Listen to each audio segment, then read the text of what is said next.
Няколко неща, защото аз наистина се опитах в момента да проведа съвсем нормален разговор с теб. Ама дай да спреме сега, ние ядеме са вечера.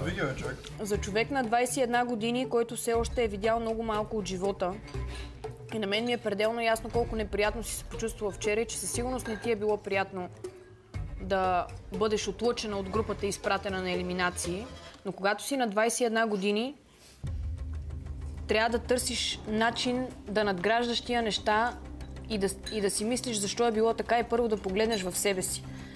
Защото само ще ти кажа, че в момента, за да ядеш ти този хляб и този боб, Ебру цял ден ходи с пижамата, моята пижама от вчера, защото вчера ние сме изпрали и сме сгънали твоите дрехи и това сме го правили до 12 часа вечерта. И днес, когато ти влезе през вратата на тази къща, като лейди Даяна, изключително мистериозна и обрана в изказа си, което не знам защо си мислиш, че нас по някакъв начин ни заинтригува и ни прави добро впечатление, не попита толкова. Ето толкова не попита, ти не излезе навънка да видиш какво е положението, ти не се заинтересува дали някой има нужда да оправи багаж на другите хора, защото ти вече не си на номинации, а си тук вътре в къщата.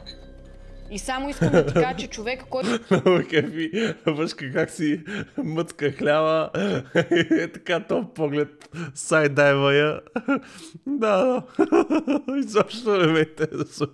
Който обичаш, мръсните му дрехи седат отвънка на двора. Не знам дали си го попитала това момче утре дали има гащи, какви да обуе. Да му беше взела, да му беше изправила едни гащи, защото той с нощи ти е сгъвал дрехите до никое време с мен. Аз съм ти прала дрехите и съм ти ги сушила. Разбираш ли?